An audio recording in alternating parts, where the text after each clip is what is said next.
1,00,000 మంది శివభక్తులతో కలిసి మహారుద్రాక్ష పూజలో పాల్గొనండి. వెంటనే కాల్ చేసి మీ పేరును నమోదు చేసుకోండి.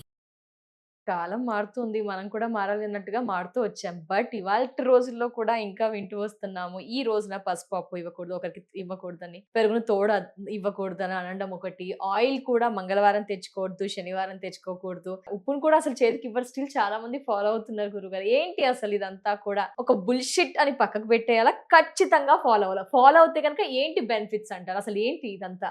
ఆచారపరమైనటువంటి విషయం. ఇది ఆచారాన్ని. శాస్త్రపరమైన విషయం కాదు. హ్మ్. ఆచారపరమైనటువంటి విషయం. ఫాలో అవ్వాలి అంటే కానీ దీన్ని మనం బుల్‌షిట్ అని తీసేయకూడదు. తీసేయకూడదా కదా? ఫాలో అవ్వాల్సిందే. ఖచ్చితంగా ఫాలో అవ్వాల్సిందే. ఏంటి అసలు? ఏంటి అంటే ఇప్పుడు ఉప్పు కానివ్వండి, నూనె, హ్మ్. నువ్వులు, లేదు నిప్పు కానివ్వండి, లేదా ఇనప వస్తువులు కానివ్వండి, హ్మ్. అలాంటివి చేతికి తీసుకోకూడదు. ఏ గురువుగారు? ఎందుకు అంటే వాటిల్లో ఇప్పుడు సూర్యోదయం, సూర్యాస్తమయం ఉంటాయి. అవును గురువుగారు. మామూలుగా వాటిల్లో కొన్ని ఒక దారిద్ర్య దేవత ఉంటుంది. Okay. ఈ పదార్థాలలో అంటే మ్మ్. ఈ పదార్థాలన్నీ కూడా శనికి సంబంధించినటువంటి పదార్థాలు. ఏవేవి గురువుగారు కొన్ని? ఉప్పు, మ్మ్. లేదా ఇనప వస్తువులు కానివ్వండి, Okay, గురుగారు. పత్తి దూది కానివ్వండి, మ్మ్. అగ్గిపెట్టి కానివ్వండి, మ్మ్. లేదా నూనె, ఇలాంటివన్నీ కూడా Okay. గుమ్మడికాయ మ్మ్. ఇలాంటివన్నీ కూడా వీటిల్లో ఇది అపమృత్యుకారకం అంటే మృత్యుకారకం, మృత్యువుని ప్రసాదించేదన్నమాట. ఇప్పుడు దాన్ని ఎవరికి వాళ్ళు ఉపయోగించుకుంటే ఏం కాదు, మ్మ్. కానీ ఎదుటి వాళ్ళకి ఇవ్వకూడదు. ఇస్తే ఏమంటే ఇది ఒక ఆచారంగా వచ్చింది. ఇస్తే ఏమవుతుందయ్యా అంటే మృత్యుదోషం అనేది కలుగుతుంది. అంటే దానాలు ఉంటాయి. ఈ దానాలలో కొన్ని దానాలు ఉంటాయి. ఇప్పుడు నవగ్రహ దానాలని, గోదానం, భూదానం ఇలా దానాలు అవును ఉంటాయి కదా. గురువుగారు. ఈ దానాలు ఇవి కూడా ఒక దానాలు. ఈ అవును. దానాలన్నిటికిన్నా ఈ దానాలు కొంత డేంజర్ దానాలు అనమాట. అంటే ఇప్పుడు ఈ దానాలు చేయడం వల్ల వాటికి కొన్ని సంకల్పం ఉంటాయి. ఇప్పుడు అయఃకండ, కార్పాస, లవణ, కూష్మాండ దాన ఇవన్నీ ఎందుకు? అపమృత్యు దోష పరిహారార్థం ఇస్తారు. మ్మ్. అంటే మృత్యు దోషాలు బాగా క్రిటికల్ పొజిషన్లో కనుక ఎవరైనా ఉంటే మృత్యువు కలగకుండా ఉండడం కోసం ఇచ్చేటటువంటి దానాలు ఇవన్నీ అనమాట. ఈ నూనె కానివ్వండి, ఉప్పు, ఇవన్నీ. అంటే మృత్యువు ఎదురొస్తుందనా ఆటంకాలు ఆ వస్తుంది? ఆ అంటే Okay. మృత్యువు యొక్క బాధల నుంచి బయటపడడం కోసం ఈ దానాలు ఇస్తారు. అంటే జాతకంలో చూపించుకుంటూ ఇస్తారు. మ్మ్. ఇది ఏమైంది? ఈ కాలక్రమేణా ఏమైందయ్యా అంటే ఉప్పు ఇవన్నీ కూడా అపమృత్యు కారకాలు కాబట్టి, అపమృత్యు దోష నివారణార్థం ఇచ్చేవి కాబట్టి, మ్మ్. చేత్తో తీసుకుంటే వాడిదేదో మనకు వచ్చేస్తుందేమో, వాడి మృత్యువు మనకు వస్తుందేమో, మ్మ్. వాడి దారిద్ర్యం మనకు వస్తుందేమో మ్మ్. అనేటటువంటి ఒక నమ్మకంతో అప్పుడు పూర్వీకులు పెట్టినటువంటి ఆచారం. మ్మ్. అంటే ఇవి మటుకే ఉప్పు ఇవన్నీ కూడా, పసుపు, ఉప్పు, నూనె. పసుపు అవన్నీ వేరే, అవన్నీ సాయంత్రం పూట అవన్నీ అవి వేరే. Okay. అంటే మనకి ప్రధానంగా ఈ అపమృత్యు దోషం నివారణం చేసి వాటికి దానాలు ఇచ్చేటటువంటి పదార్థాలు ఏవైతే ఉన్నాయో, ఇనుము కానివ్వండి, మ్మ్. పత్తి, తర్వాత నూనె, అలాగే తర్వాత ఉప్పు కానివ్వండి, ఇవన్నీ కూడా అపమృత్యు నివారణార్థం ఇచ్చేవి కాబట్టి వాడి చేత్తో తీసుకుంటే వాడుకున్న గొడవలు అయితే మృత్యు అని బయట అందరూ అదే అనుకుంటారు. వాడుకున్న మృత్యు మనకు వచ్చేస్తుంది, మ్మ్. లేదు మనకేదో గొడవ అయిపోతుంది మ్మ్. అనేటటువంటి ఈ కారణంగా ఎవరు చేతికి తీసుకోరు. కింద పెట్టండి, కింద తీసుకుంటూ ఉంటారు, అలా కింద పెడితే తీసుకుంటూ ఉంటారు. ఇది ఆచారం. కానీ ఎప్పుడూ కూడా పెద్దవాళ్ళు ఒక ఆచారం పెట్టారు అంటే అది ఎంతో అనుభవంతో అవును. వాళ్ళు ఏర్పాటు చేసిన ఆచారమై ఉంటుంది. మ్మ్. ఇప్పుడు ఇన్ని పదార్థాలు ఉంటే ఈ 4 పదార్థాలే ఎందుకు చేత్తో తీసుకోకూడదన్నారు? అది కూడా మనం ఆలోచించాలిగా. ఆలోచించాలి. ఇప్పుడు 10 దారులు ఉన్నాయి. నేను పలానా ఊరికి వస్తున్నానని ఫోన్ చేసావు, మ్మ్. పలానా దారిలో రాకు, రోడ్డు బాగోలేదు, ఈ దారిలో రా బాగుందని చెప్తాడు. మ్మ్. సరే వచ్చేయంటే అది వేరే విషయం. కానీ ఈ దారిలోనే ఎందుకు రమ్మన్నాడు? అది మంచి దారి కాబట్టి వాళ్ళు ఏదైతే ఆచారంగా మనకి పూర్వీకులు చెప్పారో ఆ ఆచారాన్ని ఖచ్చితంగా పాటించాలి తప్ప బుల్షిట్ అని తీసి పక్కన పడేయకూడదు. ఆ ఆచారాన్ని పాటించడం వల్ల మనకి లాభం కలగకపోయినా నష్టమైతే రాదుగా. కాబట్టి ఆ కారణంగా మనం ఎప్పుడూ కూడా ఇవి చేయాలి. తర్వాత రాత్రిపూట పసుపు, తర్వాత ఉప్పు కానివ్వండి, పెరుగు కానివ్వండి, మనం వేరే వాళ్ళ ఇంట్లోంచి తెచ్చుకోవడం కానీ, మ్మ్. లేదా కొనుక్కోవడం కానీ, షాప్కి వెళ్ళి కొనుక్కోవడం కానీ చేయకూడదని పూర్వం నుంచి ఉన్నటువంటి. అవును గురువు.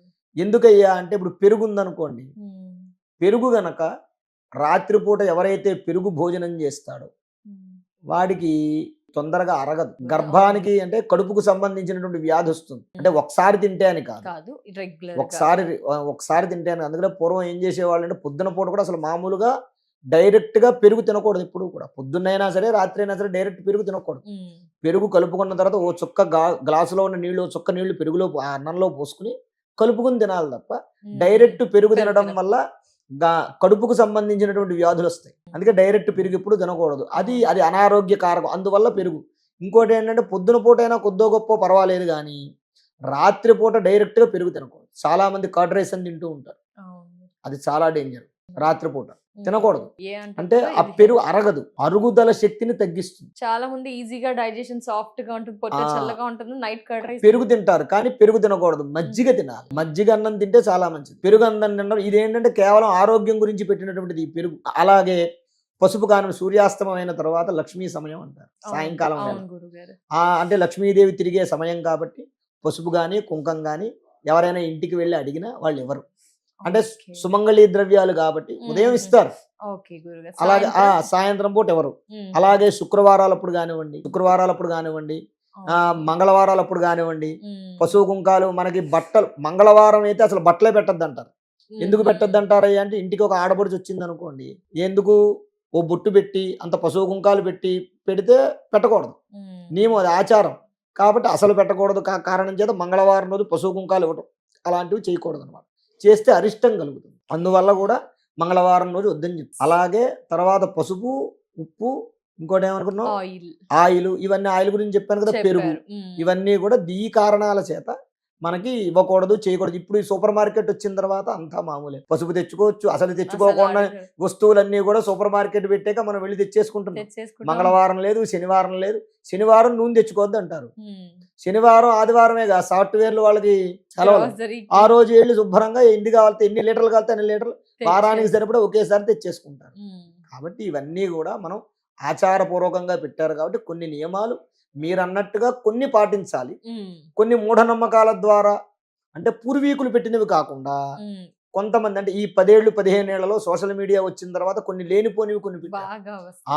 అటువంటి వాటిని మనం నివారణ చేసుకుని అటువంటి వాటి జోలికి వెళ్లకుండా మొదటి నుంచి పూర్వం నుంచి పెద్దవాళ్ళు. వచ్చేటటువంటి ఆచారాన్ని, మన పెద్దలు చెప్పిన ఆచారాన్ని మనం పాటిస్తే శుభం కలుగుతుంది. ఉప్పు పసుపు అనగానే ఎక్కువగా ఈ మధ్య నీళ్ళల్లో వేసుకొని స్నానం చేయండి అని ఈ మాట అమ్మా. ఎక్కువగా అందరి నోళ్ళల్లో సోషల్ మీడియా మొత్తం బాగా వైరల్ అయిందని చెప్పి. ఏంటి అమ్మా. గురుగారు ఉప్పు పసుపు అంటే స్నానం? అమ్మా, ఉప్పు అంటే సాల్ట్ కాదు, గల్లుప్పు అని ఉంటుంది. గల్లుప్పు, అవును, రాళ్ళు రాళ్ళుప్పు అంటారు. రాళ్ళుప్పు ఏంటంటే నెగిటివ్ ఎనర్జీని నివారణ చేయగలిగే శక్తి ఆ యొక్క రాళ్ళుప్పు ఉంటుంది. అందుకే అంటే ఇది తంత్రపరమైనటువంటి విధానం, ఇది మంత్రపరమైన విధానం కాదు. తంత్రపరం. అంటే వేదాల్లోనూ వీటిల్లోనూ మనం ఇందాక చెప్పుకున్నట్టుగా చీపుర్ల గురించి, ఉప్పు గురించి, వాటి గురించి చెప్పరు. మ్మ్.